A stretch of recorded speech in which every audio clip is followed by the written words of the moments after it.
Welcome to the Camp Owners Podcast. Today, Kelly and I have the one and only Scott Arizala. Scott's energy, storytelling, and just real talk is something that we really enjoy having on the Camp Owners Podcast, and Scott delivered. We look forward to all of you listening to his thoughts on camp training, what staff need today, and how we can make camp everything it can be for 2023 with the hope of delivering the kind of staff experience that'll want them coming back for years to come. Enjoy this episode of the Camp Owners Podcast.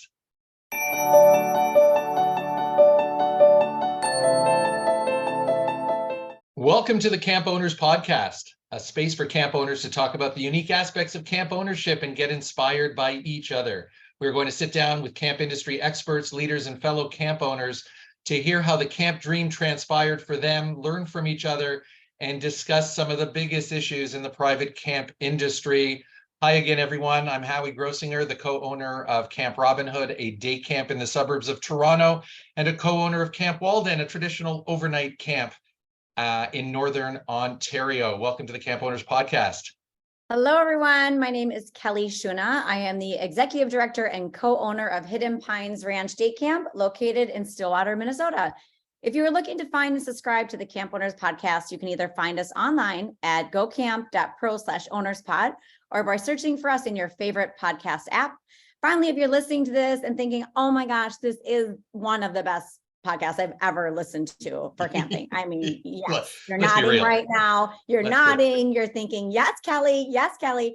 And you think it'd be useful to other camp owners, please invite them to listen. Send them a note. Share it with them. Howie, my friend, I really feel like I could say that, Howie, like we have become really good friends. Isn't that great? I'm getting all lovey-dovey at the beginning of this, but you know, it's episode 49. I'm feeling it. I appreciate you so much. This has been one of the best friendships I've developed in my camp life. So we've been able to, no, honestly, like we connect in so many ways, and it's been so fun. And we're now at, episode 49. It's been a great journey. The last 3 years have been great, and we are hitting some milestones in doing this, and I love what we do, and it's so much fun to do it with you. Yes, and how lucky are we? So before we get to just talking more, yes, which we're so great at, we do have to thank our sponsors. Yes, so pay the bills. You have to pay the bills. You have to pay the bills. And speaking of paying, I think a lot about when you are using services, Howie, is what is your time and what's your money worth, and what is going to work for you and be user friendly, and really thinking about this time where we're in the heat of getting hotter on the collar about camp and really focusing on staffing. It really is important to make sure that you have those good systems in place. And one of them is CampBrain. CampBrain is a huge supporter of us. They are camp people. They were started by camp people. They have been in the industry since 1994. They provide, and this is their, good taglines, is comprehensive, flexible system that can handle all of your day, overnight, family, alumni, holiday, and one-off camping events. Sarah from Tom Sawyer, I love her. This is a quote from her. She says, "We love everything about CampBrain. The software has helped us improve all of our systems when it comes to running our camp program. From online registration to communicating with our families to billing, running payments, the list goes on and on. We are customers for life, LIFE, period, exclamation point." So really, honestly, if Sarah from Tom Sawyer loves them, I think you will too. So if you're interested, check them out at campbrain.com or call 866-485-8885. All right, Howie, our guest today, I'm excited. I've been a fan for a long time. I feel like this person is, he's magnetic and his energy is contagious. Like when I listen to him, I get excited. I want to go up after he speaks, but okay, Scott, I want to talk more. He leaves me wanting more. I think he's brilliant. He just said to us before we started, he's at the age where he thinks he really knows less than he thought he did. Like when you're young, you think you know everything. Now he's like, I don't know everything. So he's also humble. We're getting an aged, humble guest here today. Not like the humility that we're showing right now about saying we're the best podcast out there, right? Like that's total opposite of that. Yep. No, this is legit humility. So today We are talking about staff training and what our guests, our lovely esteemed guests, thinks that staff need to learn this summer and be successful at camp. We're hoping that this episode has some tools and tidbits that you can put into staff training as camp owners and directors are finalizing what is their plan this summer and how can you tweak it and make it the best staff training ever. So we're happy to have Scott Arizala, resident expert, consultant, trainer, as our guest today. So welcome, Scott. Thank you so much. I appreciate you guys having me and having me on. I can't wait to get into it with you all. It's on so the very fun. best podcast that there must be. Yes. Well, thank you, Scott. It's so funny you said that, Kelly, as your intro, because I remember back 10, 12 years ago being one of those people who met Scott for the first time at Tri-State. And I was that person who went up to him and said, "What, that is so refreshing." And I often consider Scott one of those back in the day that the next gen kind of trainer that came on the scene. Ditter, Brandwine, so many others were kind of household names. And when Scott came on the scene, you know, I felt personally as a camp owner director at the time that energy that he brought in the sessions could be translated and to see not only the inspiration he provides camp owners and directors at Tri-State and ACA, but we were in the very good position to be able to have Scott visit us and do some training at Robin Hood. And the eyes of 17, 18, and 19-year-olds was just as, you know, inspirational. So it is really a treat here, Scott, and it's great to reconnect. So, but as origin stories go, we start by just, you know, giving our listeners, if they are not familiar with the work you do, like, how did it all begin for you? And sort of how do we find ourselves in the same space together today, kind of thing? Sure. Well, I'm calling in from Ann Arbor, Michigan, which is where I was born and raised. And, you know, my parents did the thing that all, you know, parents did in the early 80s. They sent their kids to summer camp, you know, not really knowing where to go. They just asked my best friend's parents, who lived across the street, whose older brother had gone to camp a couple summers in a row. And they said, well, where should we send, you know, Scott and Ben? That was my best friend's name. Where should we send them? They said, well, you know, Josh goes to Camp AGQ. It's the Ann Arbor YMCA camp up north. And I remember them actually sitting us down. At the time, there was only 3-week sessions and we were 6 years old. And so they were sending us away for 3 weeks. And it was like 1982 or 83, somewhere in there. And they sat us down and like, well, you know, we're going to, you know, you guys are going to go to overnight camp for the first time. We had been to day camp and things here in town. But, you know, we're not going to be there because it's, you know, sleepaway camp. So if anything goes wrong or goes sideways, you know, Josh will be there. And Josh was, I believe, 10 or 11 at the time. So, you know, it was like the 2 6-year-olds being sent off in the old sort of broken blue bus, you know, 250 miles north of Ann Arbor with the 10-year-old making sure that we were all good. And I was just that kid who got to camp and just fell in love. Right. I mean, you know, I don't even think I was there for more than a couple of days before I figured out, okay, these are my people. This is my space. By the time I was probably 8 or 9, I was going every session that they offered. For a while, it was 3-week sessions, and then they broke down into, I think, 2-week sessions. But I was that kid that was going all summer long, spending all year long, running 2 different paper routes to make money to go to camp. And then I never looked back. You know, I went from when I was 6 to when I was on a 24 or 25, from the littlest camper to the director over the course of 20 whatever years there, and went on and did, you know, day camps and resident camps and camps for kids with special needs. I've done a couple of like single gender programs. I mean, just, you know, you name it, I've been trying to do it. And then there came a time in sort of my career, my adult life, where my girlfriend, my wife now, my girlfriend at the time, we were moving so she could get some more undergraduate work. She wanted to go back to graduate school. And I just didn't want to, you know, I was leaving one big camp. I didn't want to just like move someplace random and try and set up shop at some other camp. And I decided, well, let me try to, you know, try my hand at this sort of consulting and training business, which at the time really wasn't a business. You know, you had mentioned some of the older guys, you know, Bob Ditter, Chris Thurber, some of these guys that I'd always looked up to. But they always had like these side gigs, you know, like Thurber is he works at Exeter, and Bob is a counselor, a therapist. And And I don't know, I didn't really know what I should do. So I just decided, well, I'm just going to go and try and be a camp guy. And there was some space there. And so for the last 20 years or whatever, I've just been out here trying to be a camp guy and bring that, those ideas and that energy and whatever else I can pick up from everybody else and try to bring it to folks in a way that hopefully is helpful and gives folks some tools and some ideas to help their kids and their families and their staff have this amazing experience that we call camp. Well, you've been doing it and doing it so well, and such a household name amongst all of us in the industry for sure. And Kelly, just by way, like, Scott was an early adopter of creating websites as a consultant when he grabbed the domain of the campcounselor.com. Like, his age and how savvy he was, where he got in on that really early, because that is like primo URL, right? Scott, like, let's talk. Like, you're paying GoDaddy or whoever you're doing, like, whatever it is, like, good for you.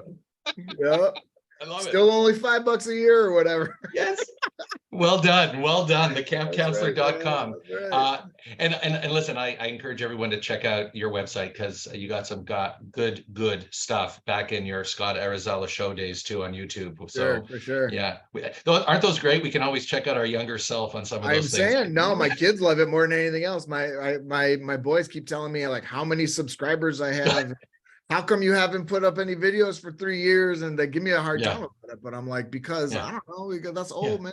They're like, yeah. I'm surprised they're not saying, Dad, where's the merch? Get the merch going. Right? Yeah, exactly. If they were my business managers, I'd be doing pretty good. I'd have to be on YouTube doing a lot of stupid stuff, I guess. Well, no, you would be TikToking. You'd be. Oh yes. Okay. I don't know how to do it. My daughter helped me load it on my phone, and I go back in her room about a day later. I'm like, TikTok's weird, man. It's all nasty on here. And she was like, well, it's your fault. It's all nasty. And I'm like, oh, so I just deleted it. I was like, all right, well, if I'm just gonna get flack for this and I can't even figure it out, whatever. Well, that's a really great segue to really getting into the meat of this conversation. Absolutely. because I think that part of our motivation for having you today was some insight on how we, as camp owners, camp pros, who are now in the thick of having our staff training schedules and approaches getting into place, where are we meeting staff at? You talk about Gen Z, we're talking about Gen Alpha, we're talking about all these descriptors for the various generations. But for us as camp owners, I know it's been a lot on my mind. Kelly and I talk about it a lot. Is like, we're going to be successful in the next 3 to 10 years if we have a real commitment to meeting staff where they're at, with all what I think are the great things that this generation brings to us that we can harness, but also recognizing some of what I would call some of the things that we old heads really want them to have in terms of, coming, to the job with. So I thought we would start with some of, what's your perspective on that in terms of things we should be expecting our staff to come with and not come with, and maybe get the conversation starting maybe with some of that stuff. Sure. I mean, I think we got to have, you both spoke about it at the beginning in sort of a tongue-in-cheek way, but we do have to have a lot of humility going into this part of the season and getting into training and all that, because what's good for us and what we know and what was great for me to be a camp counselor and when I was a camp director and all that is just not the same now. And I've got to respect what you just said. Like, they're coming with a bunch of great stuff. Like, one of the things, like an example of this, I think we can be pretty down on young people for how they communicate, or what we might want to call lack of communication, right? Everything is through their screen. Everything is through social media. And it's social media in ways that we don't really even understand, because people our age, we're still on Facebook and we're still, like just kind of figuring out Instagram and what reels are and blah, blah, blah. And I'm sort of generalizing. Some of us are probably better than others. And, like, young people really aren't in that space anymore. And so the way that they're talking and the way they're communicating and all that is just very different. And I think we can that lens that we bring to it, I think, can color it in a way that isn't as productive, right? If we can really start by saying, look, this generation of young people, whatever we want to call them, this generation of young people are coming at us with all kinds of strengths, you know what I mean? With all kinds of assets. Now, that doesn't mean that they're like going to use them in the appropriate way, or that we're even going to see any of those peaks during the summer. You know, like I like to think of people, you know, young people in particular, just like peaks and valleys, right? You know, like we have a lot of strengths, but we have a lot of things that challenge us. And young people are exactly the same. And so I think if we can start with that sort of open mind of okay, well, what are they coming at us with? And that there are a ton of assets there that it might be our job to find and sort of figure out. I think that's sort of halfway getting there as far as how we're going to meet them where they are.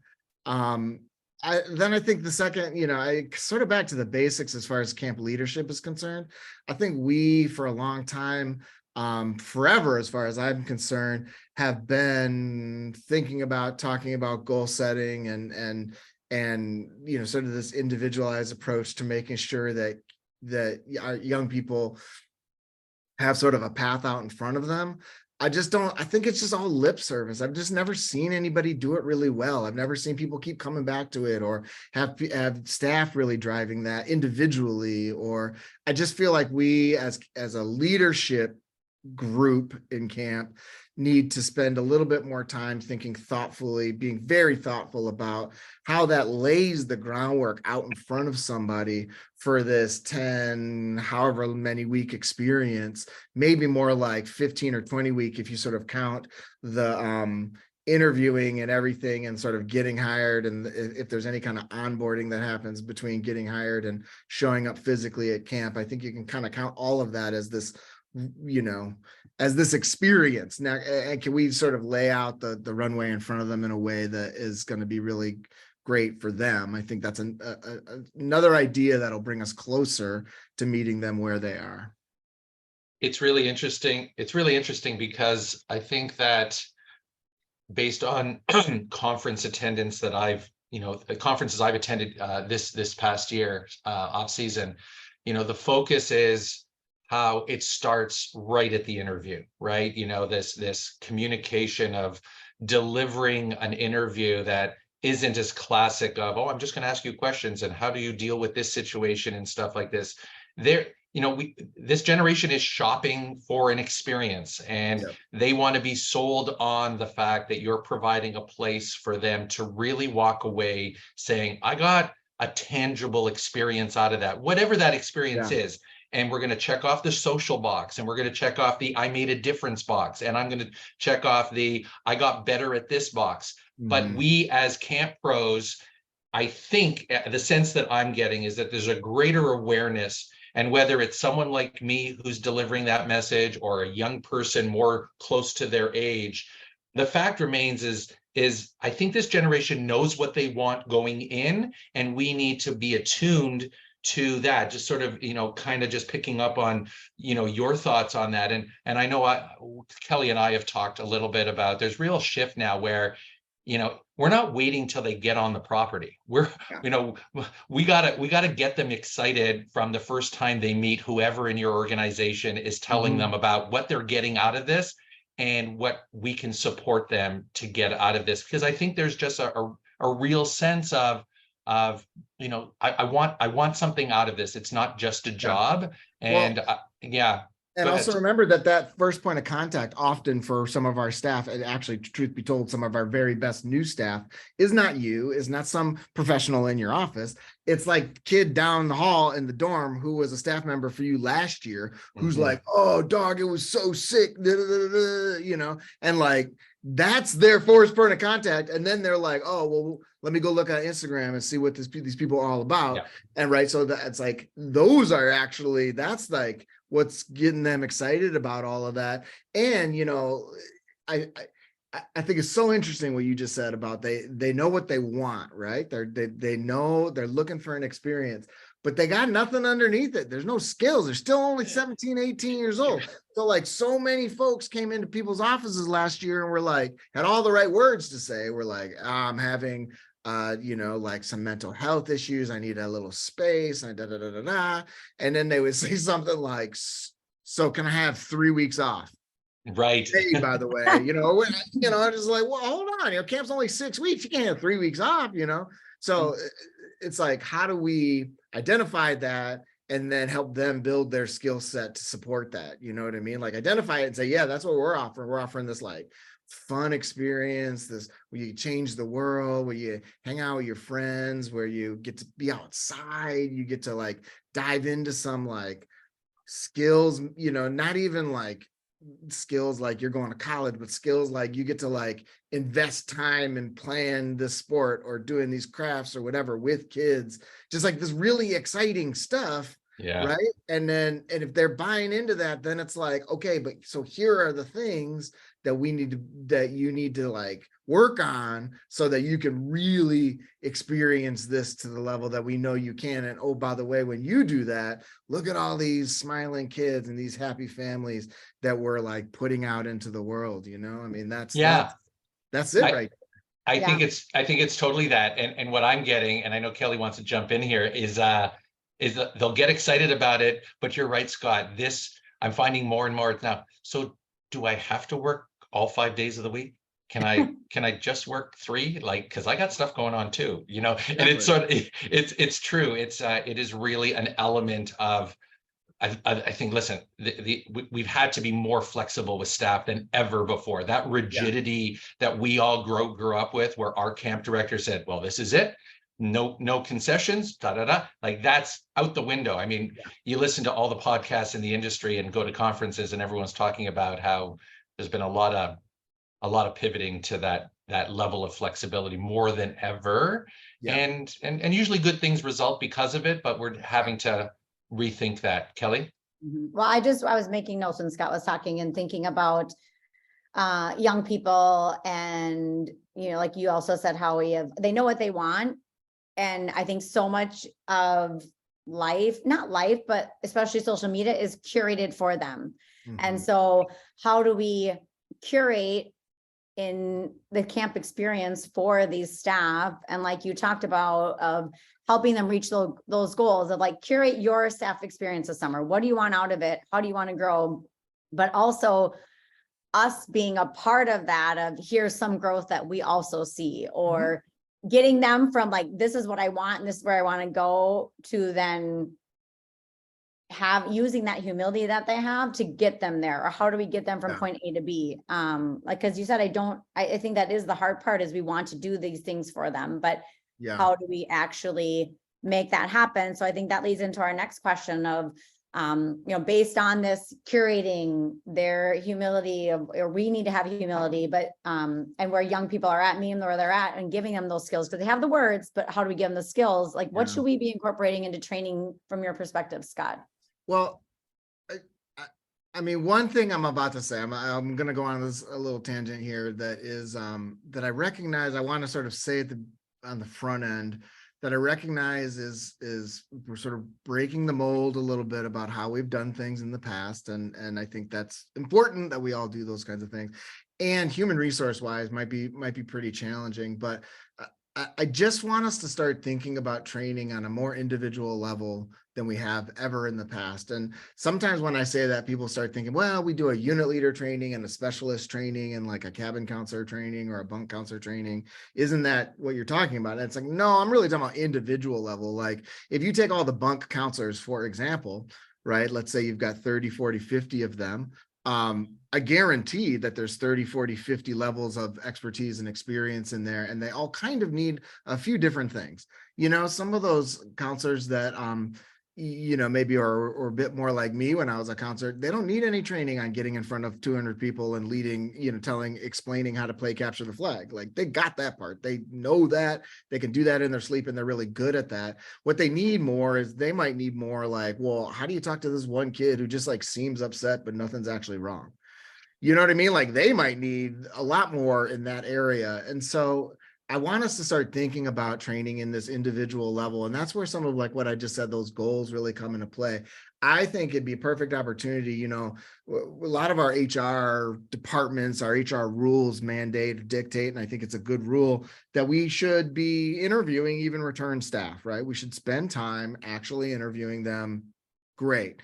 Now, I'm probably going to piss off all the HR people listening to this with this next statement, but it's like, I don't actually care about you answering any of my questions during an interview. Like, I know you already. Like, you worked for me last 3 years. You were my kid for 5 years, and then you worked for me for 3. Like, I'm good on all that stuff. What I want to do is spend the majority of our time talking about, like, well, where are you at? What was your experience like last year? Where do you feel like you fell apart a little bit? What did I notice? Like, how are we going to help, like, figure out some of those things so that you feel like you have this really positive experience and you're working hard towards that goal.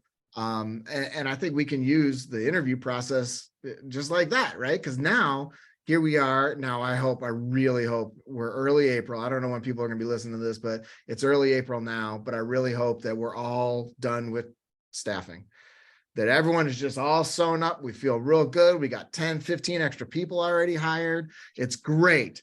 So, but if you're still doing some interviewing now, even now, you still got 2 months, basically. I mean, maybe for some of the camps down south, and, you know, maybe they've only got a month and a half, but you know, lots of time to sort of reach back out. And I guess that's the other thing that we got to think about. How do we, you know, pay closer attention individually to young people? Mm-hmm.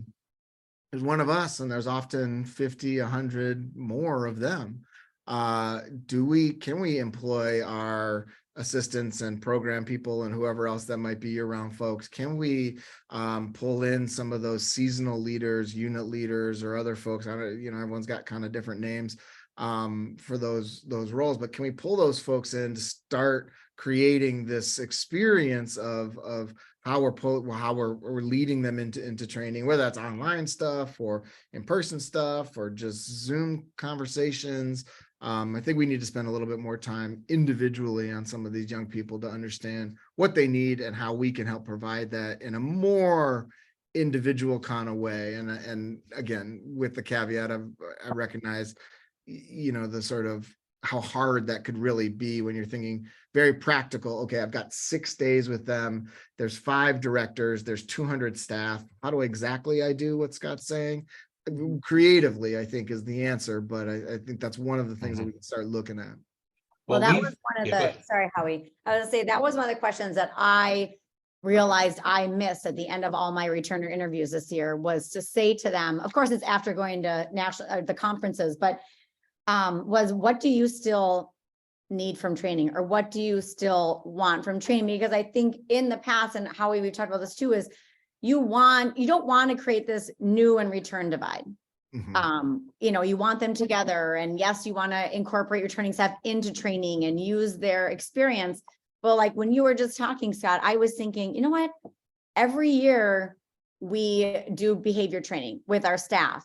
And we talk about proactive strategies and building the relationship first, building the connections. So you have this, you know, emotional bank account with them. And then what are some strategies for working with challenging behavior? But I was thinking, well, the returners have heard this, many of them a couple of times. So like, what's level 2 behavior training? So how can we create, like, there's like section level 100, because Howie and I talked about this, and then like, what's the 300 level? And do we need to start doing some more of that? And one leadership team member does level 100, and then another one of us does 300, but I don't know. So I think it is, we have to think of more of like a conference that they get what you need. Do we have a couple of get what you need sessions? And but it is definitely, I like that thought, and it takes more work, but I do think it all goes back to what do they need individually and how can we do it?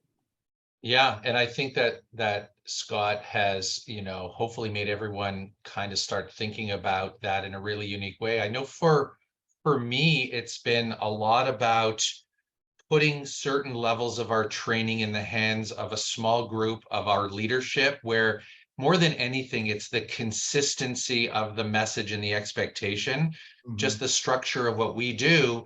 We've started to think, Scott and Kelly, more about a certain level of our senior staff are going to take more of an active role in the actual pre-camp summer training, being the voice and the messaging, and our unit leaders being more of the on-the-job trainers, right? More of, you know, how do we springboard the message of that great example? Like, how do you talk to a kid who you know something's wrong, but it doesn't want to share anything with you, and you got to have that conversation? Let's do that. Let's address that and have the right people in your organization talking about that. But we also have to train another level of supervisors who, when the middle of the day that's going on, they're in a position to do good coaching and supervision, or create an environment where the support is there for the staff. Because I think, and not to open up another, you know, tangent of conversation, but I think, Scott, your insight will be really interesting on this, is I think there's more talk about even just the definition of support, because for this generation, support, what support means to our young staff means so differently when you layer family and school and social justice and mental health, right? You know, I got supported at camp is a checkbox, and other people, I didn't get supported at camp because they didn't address this for me. So I thought maybe I'd love to get some of your thoughts on just some of that stuff that Kelly and I have just kind of mentioned as well. Well, I mean, also a layer on top of what you just said, like the pandemic experience of these young people, that, you know, your average 18-year-old right now was what, in 8th grade, 9th grade, 10th grade, somewhere in there through that experience. And I mean, I have an 8th grader right now who's super independent, who, you know, like, I don't have to check Power School, which is where all the grades are, you know, like, but once or twice a year, because I know she's on it and all that. But man, like, she still needs to be reminded, like, to eat dinner, or I mean, just like kind of, you know, real basic stuff. And so that experience through the pandemic, where there was a lot of handholding for all the right reasons, I'm not being critical of any of that, I'm just saying, you know, they kind of missed a couple of years that they would have been developing more of that on their own. So I think we have to have a sort of wider latitude around all of that to sort of help.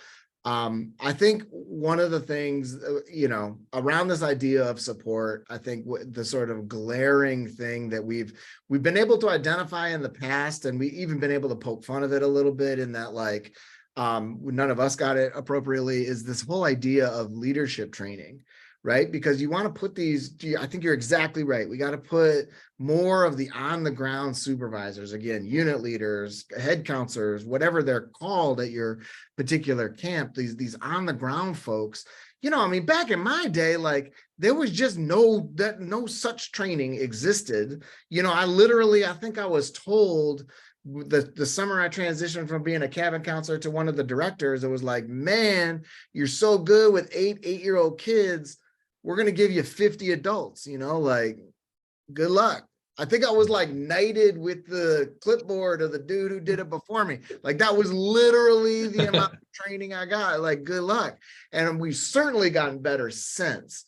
But I think we need to spend a good amount of time. Like, what does coaching even mean? And like, how does it fit with your personality? You, the individual person who's going to be the coach, the leader. And how does it fit with the 8, 10, however many people you're supervising? I mean, one of the things that we can think of just generically, if we want to think about staff training, just in big, broad strokes, generic terms, I've always liked the word expectations, because, you know, a lot of staff training is exactly that. We're just painting the expectations of whatever it is that we're talking about, whether that's emergency procedures, or how camp runs on opening day, or what to do with the homesick kid, or whatever. I mean, it's pretty much just like us being like, step 1, step 2, step 3, like, here's what we expect. One of the things that we rarely, if ever, have is a conversation in the opposite direction, which is, hey, you camp counselor, I'm your unit head, your unit leader, whatever. Like, what do you need from me to be a great camp counselor? Like, we just spent the whole week talking about all the stuff you got to do, you know? So like, now you're about to go out and do it. So what do you need from me to like support you in doing that? And I don't think we should wait to have that conversation until the end of staff training. I think we should be having it right now, but we've got to like load up these people with skills on tools on their tool belt so that they can have that conversation, and they can then actually produce it. They can actually be effective around that. I think gone are the days that we can, you know, those unit leaders, are often our best counselors, right? I mean, those are Yes. we elevate. Why are they? It's great. And what do we do? Well, we've just kept putting stuff on their plate, and they've just, I don't know, managed to do it really well. Like you know, you're a cabin counselor, and then we just made you the evening activities czar or whatever. And next thing we know, we got these great evening activities, and your cabin is handling it well. Great. Well, can you go ahead and schedule the lifeguards too? Because that would be great. Because the waterfront director is, you know, MIA or whatever. Great, you did that. You know, we just keep piling things on, and there comes a point at which, you know, you're just going to lose the ability to do anything quality if you're trying to do so much quantity. And so we got to be thoughtful about the positions we're putting them in over the summer, as far as what they need to get done and how much time they have to really be able to offer this support in real ways. So I think there's a good amount of training that needs to be done. I think there's a good amount of us coaching them about how to even create the coaching relationship, right? Because that's a lot of, like, you got to get to know these people. You've got to, just like your group of 8 or 10 kids, just say it to them like that, right? It's like, look, if we're going to be real with each other, you like some kids you don't like, some kids you totally like, some kids, like most kids actually, are just in the middle somewhere and only demand your energy every once in a while. So like, how did you figure out over the course of those 3 summers that you were a camp counselor, how to make everybody feel real good in your group? Because everybody was always shining all the time. Everyone always felt great. Not that people didn't have hard days. Of course they have hard days. But they felt good about being around you in those hard days. They felt good about talking to you. Even that kid that was really awkward and you didn't like so much or whatever. Okay, now you got a bunch of adults.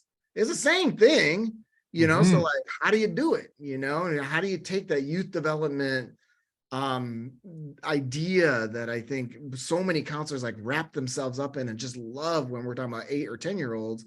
And how do you make sure that they're still thinking about their CITs or their junior counselors or their adult staff, the 18, 19, 20-year-olds that are like, how can we help them feel like, no, I mean, I still got to worry about them the same way I worried about an 8-year-old. I just use different words, you know, like I'm not going to like bend down and be like, hey, buddy, you know, to a 20-year-old, you know, I might, but I don't know. But the point is that I think that they have the skills, and we've got to like start helping them see how to use those through training and through a lot of good coaching about what it means to have that relationship. Yeah. And I also think that you started with using, how do we set the expectation or communicate that expectation, which I do think there's a movement based on people I've talked to in the industry, is that, you know, we've traditionally had the checklist of all the things we have to cover in training. And I think there's really a movement, given the audience we're delivering training to be more quality focused, creating, and I think an extension of expectations, training has become a time to create a sense of belonging, right? You know, and being real, right? Because part of our obligation to our staff, the new and returning, is to reiterate that it's not all rainbows and unicorns doing this job. And we have to have, and you're so good at this, and what I appreciated about you is how real you are in the way you communicate about the language you use to say, listen, that kid's going to get under your skin, you know, that coworker is going to make it some of your days, you know. And so to incorporate that into training, I think is so vital and more needed than ever. Is so vital. And an extension of that is something we talked kind of pre-recording that I really want your take, and I know Kelly shares this too, is so many of the people that we are now having work with us, this is their first job and they're 19 years old because of pandemic, because of just parents saying, you focus on school, we'll take, you know, no need to get that part-time job for whatever reason. It's quite a spectrum. One of the things that I hear a lot is that addressing the topic of professionalism, this idea that not only do we have to teach our staff to work with coworkers and kids, we also need to teach them and do some lip service of what does it mean to be professional when you hold a job. And I just would like to get your thoughts. Kelly and I were talking about this, your thoughts on some of the things you're finding in your training and your consulting around, man, I got this 17-year-old and he just doesn't know how to talk to his supervisor or her supervisor or their supervisor about, I got to miss a day, or I'm just not feeling it, or Is it, Yeah. the sirs and the ma'ams and all that addressing, like it's all like it's dude and hey and whatever. And that's good. And we're all, and I know Sure. personally, like I'm good, like I'm over all that stuff. Like that's, Yeah, yeah.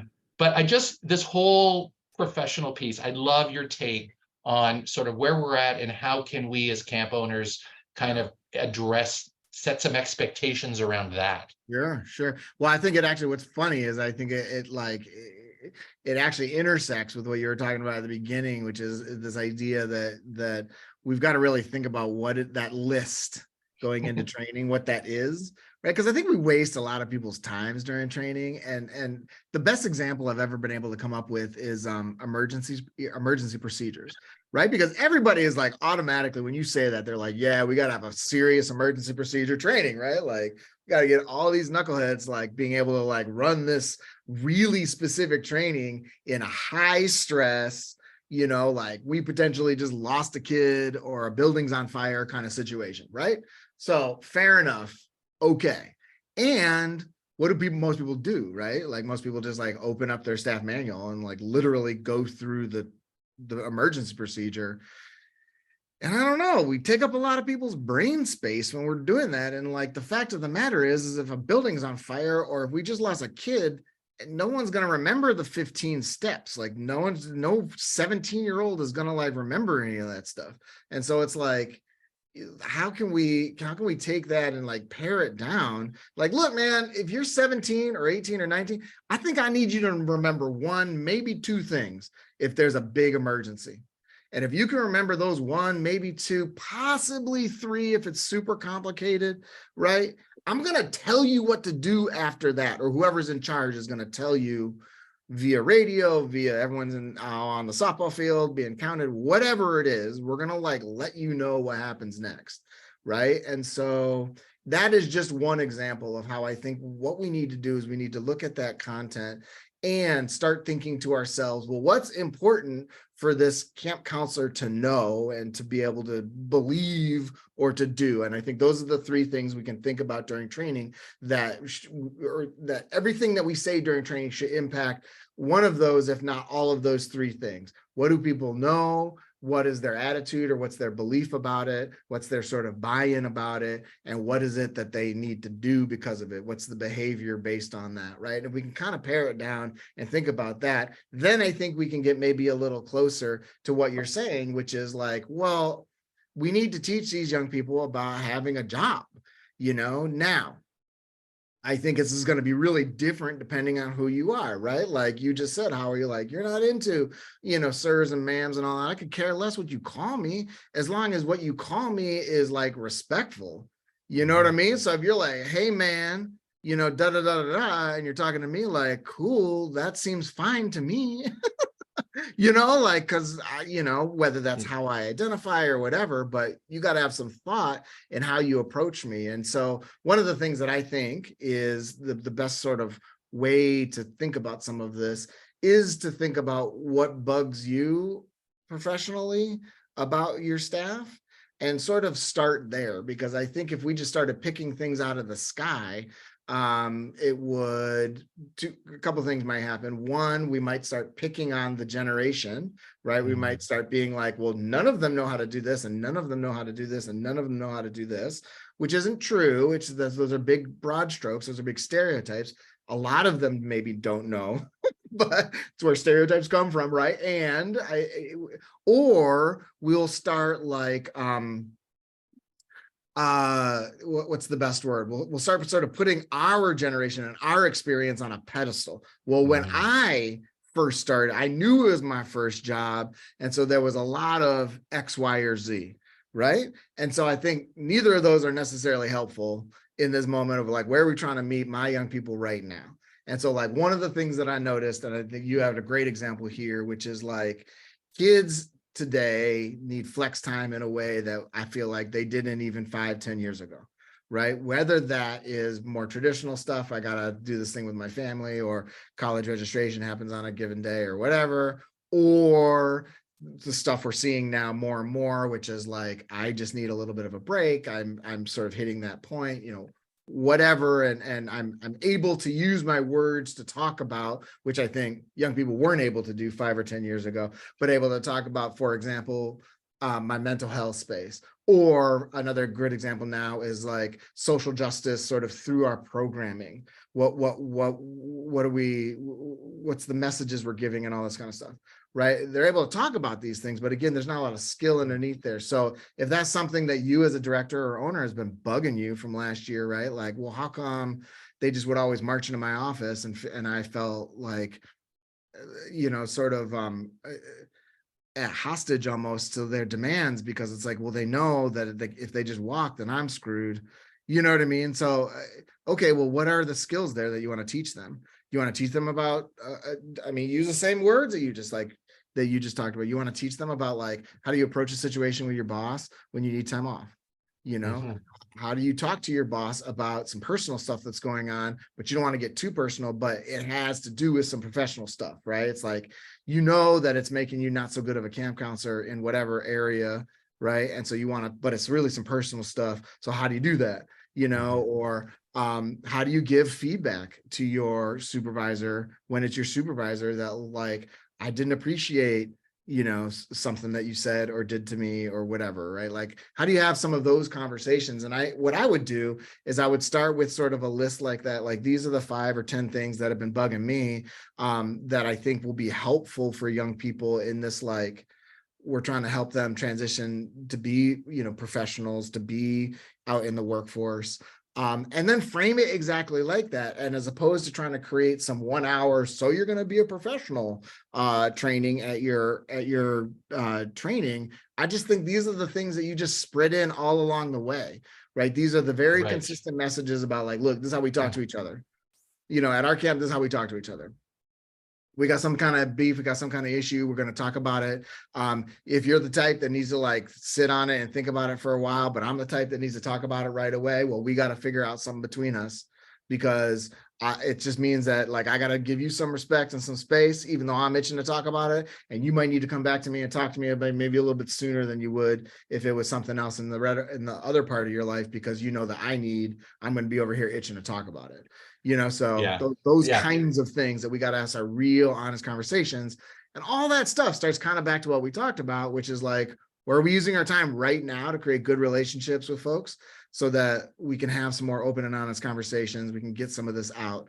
I mean, the fact of the matter is that very few young people have ever had conversations like this. So if you say to them, like, well, what do you need from me, your supervisor, right? Like, to be a great camp counselor, they're not really going to know how to answer. And it's not necessarily about the answer. I mean, yeah, pay attention to it and take note. And if they say they need whatever, then try to give that to them. But also, like, allow a lot of space for development through that idea. Like, what you've just done is you've opened the conversation and you've made it so that it's an okay conversation to have in an ongoing way, especially if you keep coming back to it. If you keep, every time you open your mouth and you're like, man, that was really sweet, or maybe you could have done something differently there to make that better. Like, maybe the follow-up question is always like, how do I fit into that? Like, how can I help you with that? Or can I give you a little bit more space around that, or whatever? I mean, I think that idea is 2 ways. Yeah. And I want to give a plug for my my co-host here, because coming out of the conference circuit, Kelly Schunified a lot of the Brene Brown rumbling stuff. And I know that's big for you, Kelly, is teaching your staff and your supervisors about how to label what it is that we're about to do in the most respectful way. And I thought, in listening to Scott, I just think about the stuff that has been really at the heart of how you want to create those conversations of support and understanding.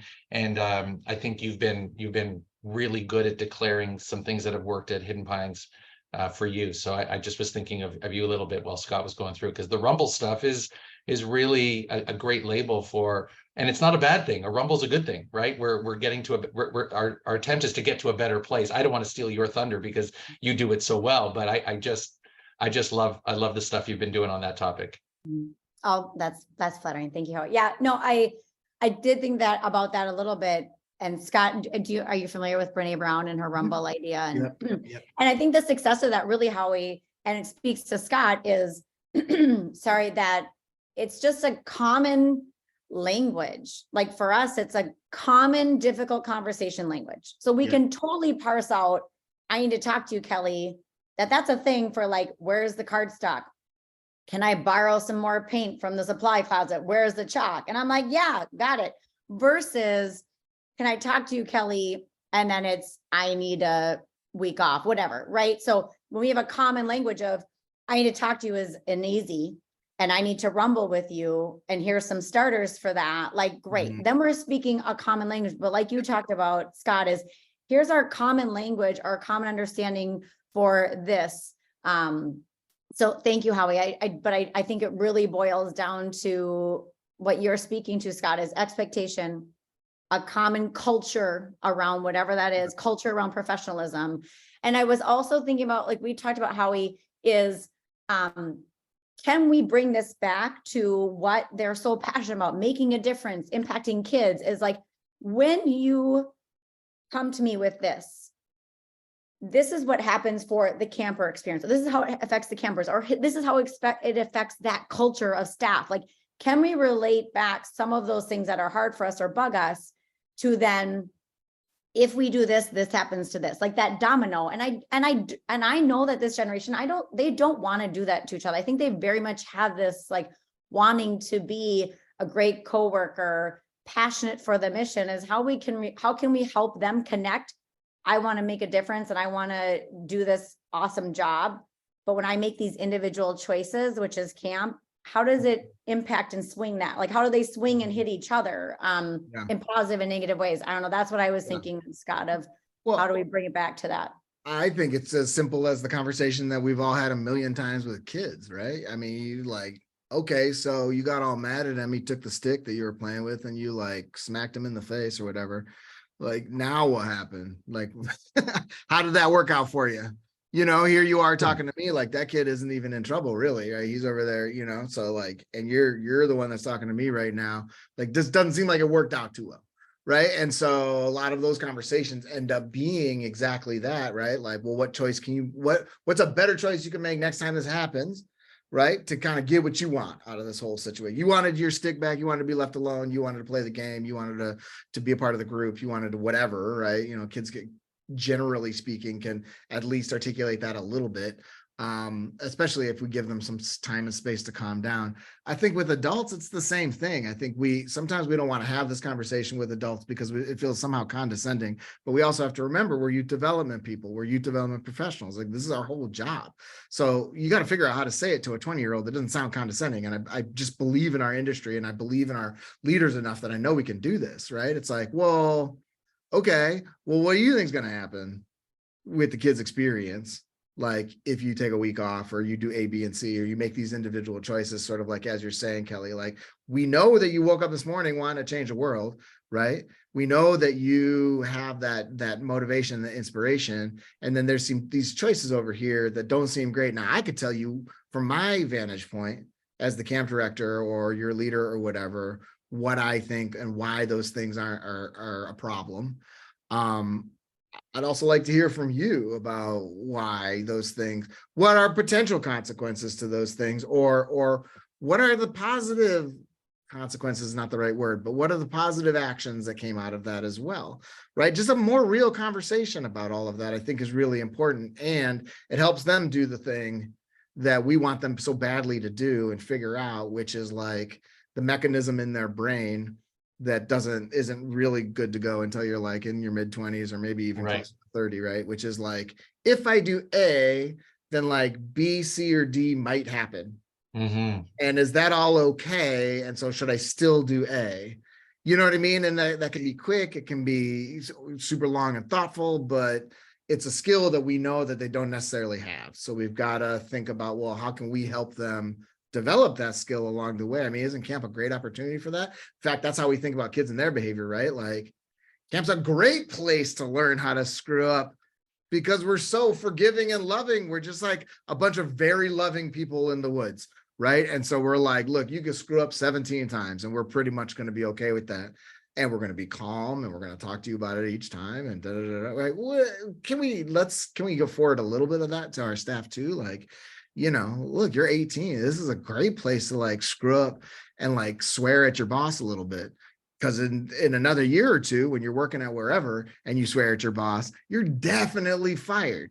Right. You like swear at me and like I can get over it, like I'm just as much of a potty mouth as the next. So hey, if we're gonna have that kind of meeting, let's do it, and let's talk about what some of those consequences are, because you're not always gonna be talking to me, you're gonna be talking about some other people.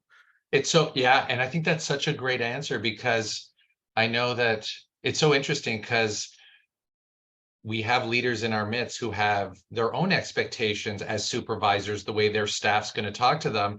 And yet I know the Kellys and the Scotts and the Howies and so many other people in their life are probably we're always modeling the behavior that we want them to interact with their own staff. And then the trickle down effect of, and this is how we respond to the kids messing up, or, like I grew up in a camp culture where Sari's dad was, quote unquote, the king of second, third, fourth, fifth chances, right? That was just, and it became this kind of tongue-in-cheek thing, like, but this is the environment that we create where you can do that, because the grace we show in our setting should be like osmosis to the people who you work with when they're not with you at camp. So whether it's my unit leader with their 10 or 12 staff, or those bunk counselors with their kids, if Howie's not getting excited or Kelly's not going off, the hook on certain things,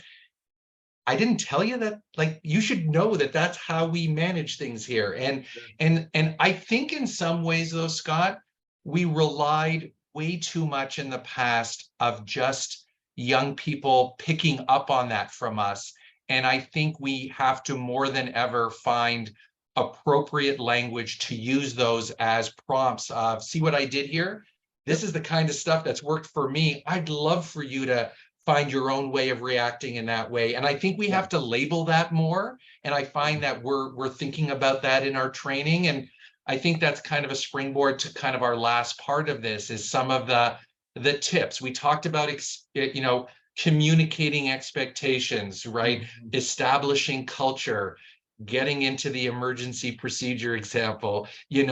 If we can tap into Scott's time here in this last section about some things to kick your training off with, things to, close your training out with, what are some things that you would want to just throw out into the universe to our listeners about some things to think about in terms of structuring sort of that beginning to end of training, knowing full well that we all know, and I'll pay my own lip service to this, is that the training doesn't end at day 7. And if, we all know more than ever that we're training every day. Yeah, if anything, it just started on day 7, right? Right. So I just, as we've had this wonderful conversation, just some of your thoughts on, creating that whatever that period is before the kids arrive. Some thoughts on that. I think the first thought I had is actually going back to what you just said about being more explicit about how things are operating, and that trickle down or learning through osmosis. I think we can label that, I've been labeling that as the hidden curriculum. Mm-hmm. Jack Schott and the folks over at Summer Camp Society have been talking a lot about this kind of stuff, and it's everywhere. There's just ways that you're supposed to be, things that you're supposed to know, in all kinds of places, and you can make this really fun for your staff too. As far as Kelly, what you're saying about like returning and new, like how do you introduce certain things? Like one of my favorite examples to use is how to get to lunch. Like how do you go from like whatever you were doing, like the actual activity right before lunch, to actually like sitting down and eating. And whenever I've returning staff in the room, I always say, so how do you do that, right? And they say, they start with the basic stuff. They'll say stuff like, well, you go to lunch. I was like, oh, so at your camp, you can just like leave the activity and just walk straight into the dining hall or cafeteria or picnic tables or wherever and just eat lunch. And they're like, oh, no. Well, I mean, first you gotta, and then they start explaining the whole thing, right? And it's the most convoluted thing you have ever heard in your life to hear a 19-year-old explain, and do this at your camp. And it's so surprising that there's 29 steps between like leaving the activity and putting the sandwich in my mouth. You know what I mean? It's like, and then, you know, and it's all kind of weird stuff too. And I always try to use myself as an example and be like, you know how weird it would be if I like told my kids, you know, like, all right, everybody, you know, like go out on the driveway and stand there for a minute. And then we're going to sing a song. And then I'm going to invite you to come and not sit at the table, stand at the table, you know, just on and on and on. So I think if we can take the idea of a hidden curriculum and sort of apply it to all these different spaces, I think we're going to see a lot of areas where we could be more explicit with kids and staff about what exactly it is that we're doing. I mean, just in the very general flow of camp kind of situation, but also like into what we're speaking about here, as far as supervision and all that, like, what do we really want? Like, so often we're doing what you just said, Howie. We're like acting the way we want everyone else to act, but we're never saying it out loud. You know what I mean? We're just like hoping that I'm just going to be the role model and you're just going to do what I do. Well, a lot of people do what I say too, not just what I do, you know? And so I've got to like be more explicit about it and really label that hidden curriculum and say, here's what it is that we're talking about, you know, and how do you make it your own? As far as like just tips and ideas for training, I think one of my very favorite things to do at the very beginning of training, whether this is your first day or not, or like your first morning or whatever, is to come right out of the box with like, well, what do you all think this whole thing is about, being a camp counselor, whatever the most generic terms at your camps are, whether that's program, you know, a lot of people have program people and counseling people.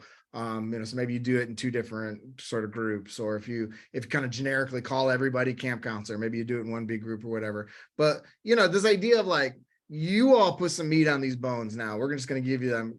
What does it mean to be an ideal or the very best or a great camp counselor, right? And there's lots of different ways to do it. You can have it in small group discussions. You could just sort of write some ideas on a flip chart. There's a drawing activity that I used to do with a lot of camps. In fact, I may have done it with Walden when I was there, where you get them in small groups and they have to draw a picture of a great camp counselor. And so they're, you know, trying to like envision what it looks like to always be thinking of safety. You know, they'll put a orange cone on their head or whatever. And so this idea, the reason why I like it so much is that we just get to hear from them and they get to hear from each other about what it means to like do this job to the very best level that we can. What are all the words that are going into it? What are all these big ideas about thinking about safety, about being creative, about having a ton of fun, about being a really good communicator, right? And if you do that towards the beginning of your training, one of the most powerful things that I've ever sort of experienced through a whole week of training is you take those pictures and maybe those lists that you've created of what it means to be a great, you know, you fill in the blank, and you post them up. And then you basically say, we're going to spend the rest of the week trying to like do what you all say is the expectation of each other. Like, you all just map this out for us. Every single thing that any of us or any of your leaders or anybody says from here on out, we should be able to draw a direct line, not even a indirect line, a direct line to one of these big ideas that you all just talked about what it means to be here doing this job. And if we can't do that, then you should call us out and we should maybe get rid of this particular session. This training idea, because if we can't draw a direct line between what it is that we're saying and how it's going to help you be the very best you can be, we're probably wasting everyone's time. Well, I'm wasting my time. I'm wasting your time. You know what I mean? So let's get rid of that.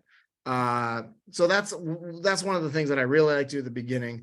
At the end, I think it's important I think we're pretty good as just a generic industry about laying out the why of it all at the beginning. Like, so many people are good at the like, let me read you the teary email from the mom from last year, or show you last year's video or whatever, right? Like, we're real good at that part. I want us to end with that same why, you know what I mean? It's like, yo, we just spent a whole week talking about this stuff. Kids are literally coming now. They're like packed and on the bus right now, you know?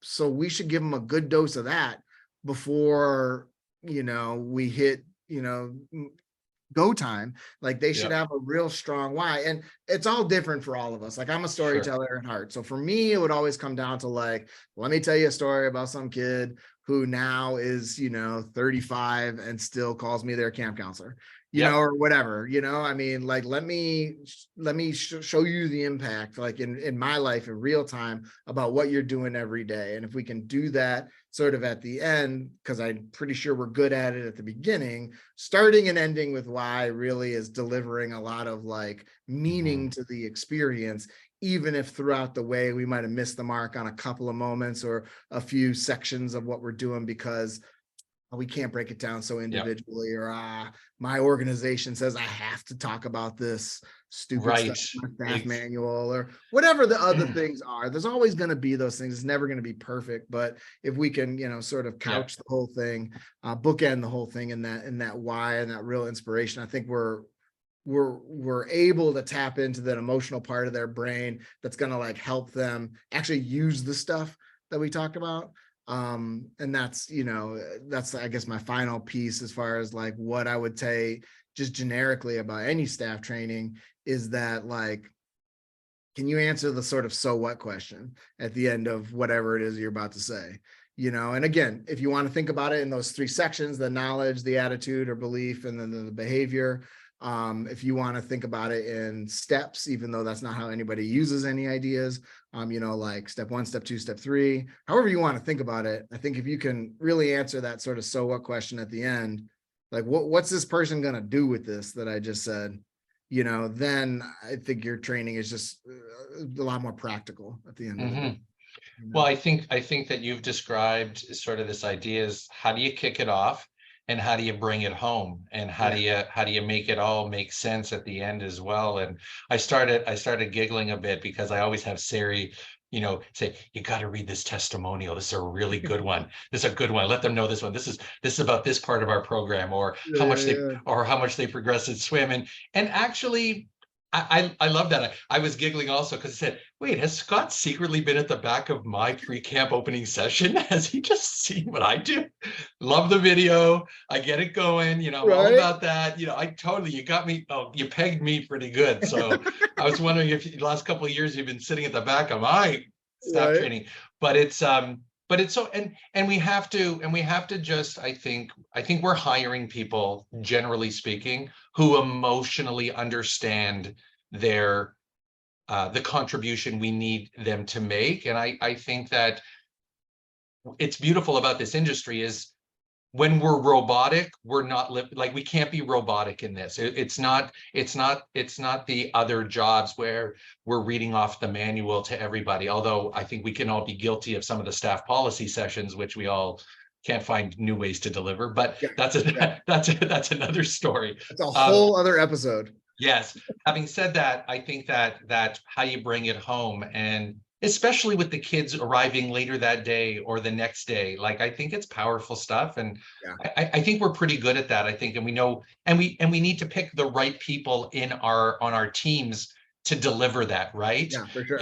I have a 25-year camp co-director at my day camp, Jeff, who is a football coach, but and he always given room to give the last locker room talk to the staff, and whether you played football or nothing or not, it doesn't matter. He can make it.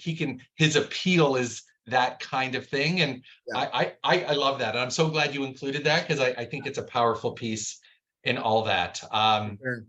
What is also powerful is the need to talk about our second sponsor on this show. So we're going to make our way to thanking Camptivities, who without them and CampBrain, we couldn't do this show. So Camptivities has been an incredible innovator in our industry, allowing so many of us to move away from our desk and get out there with the kids through their innovative and intuitive software to allow all of our camps to schedule our programs in the most effective and efficient way.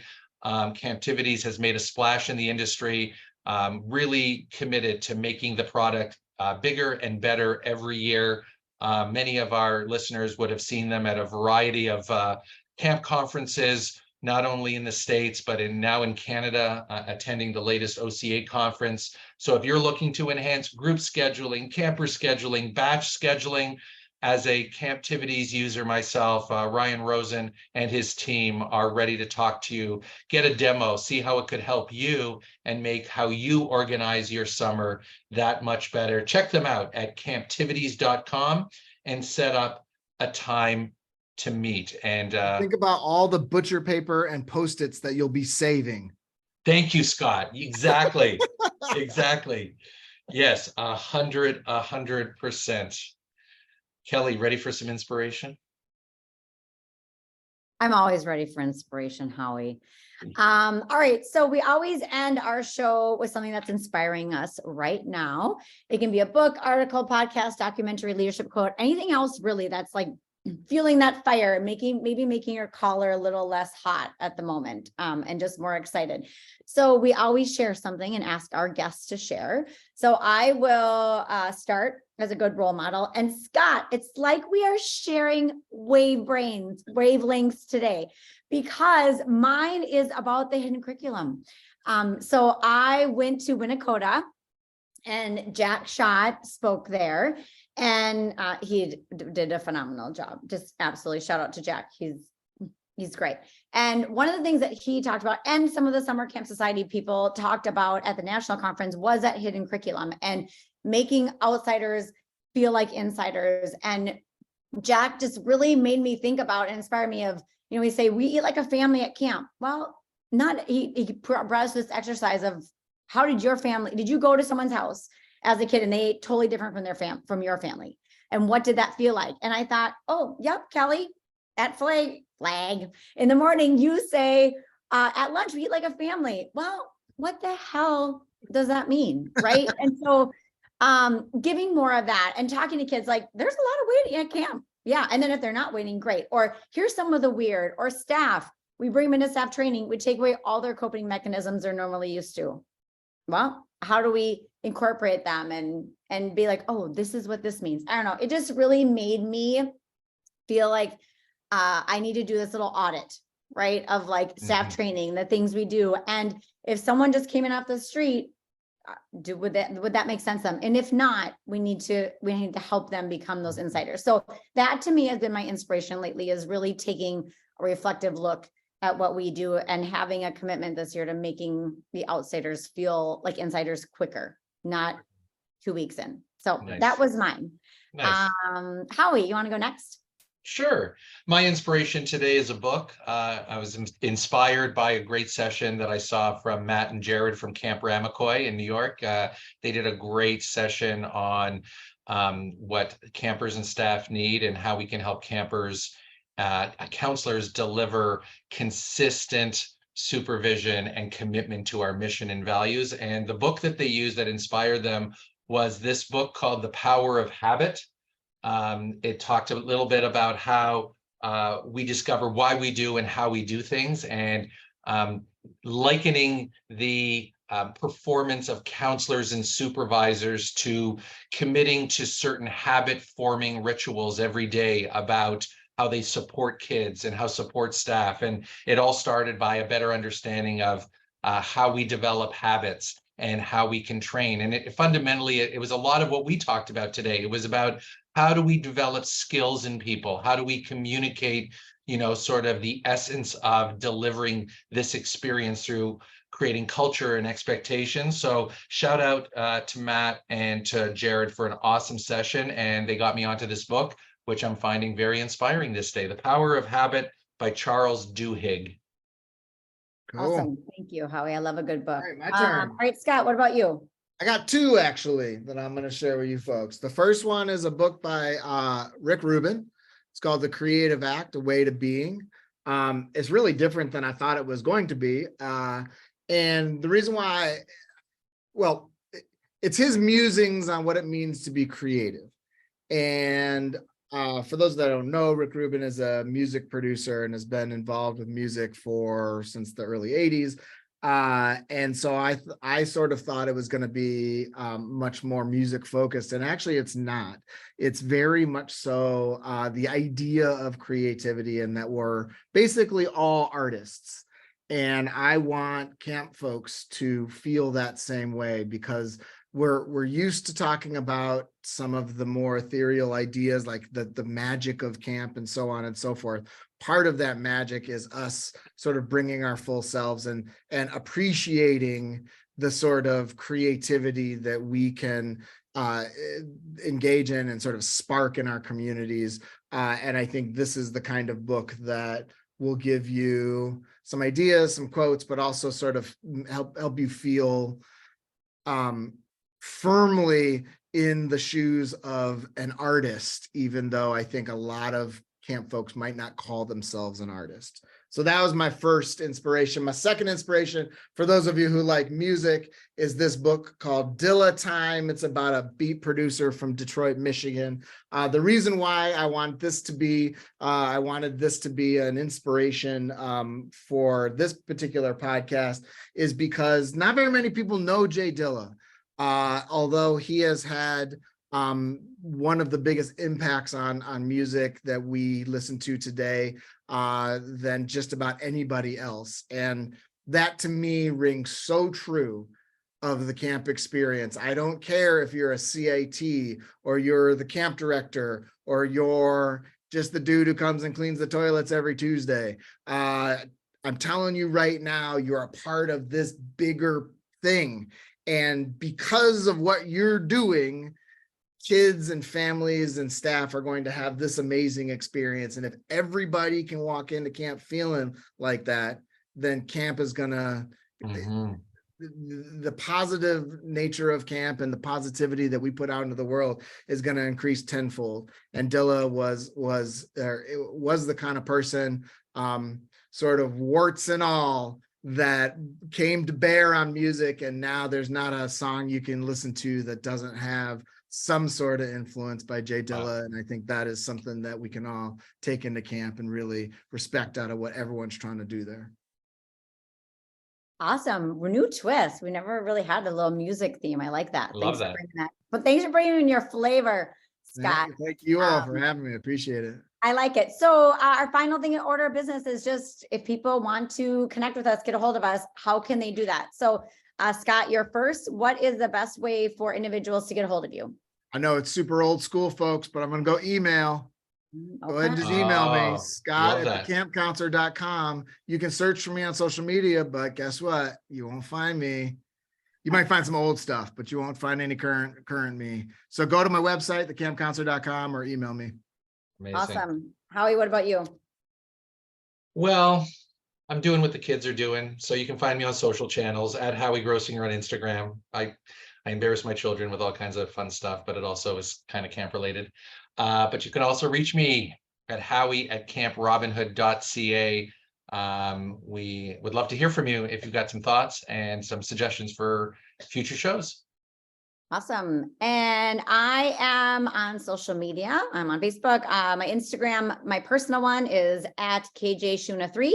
Our camp one is HPR_Insta, or my email, kelly@hiddenpinesranch.com. Please do not forget, you can find all of our show notes at gocamp.pro/ownerspod. You can find the resources we talked about and mentioned in this episode, and lots of great stuff from our show and other amazing Go Camp Pro podcasts out there. We hope you enjoyed this. Thank you for listening. Scott, thank you so much for your time. Thank you. Always Thank a you. pleasure. Thank you. Kelly. Thank you all so much. I appreciate it. Thanks, Scott.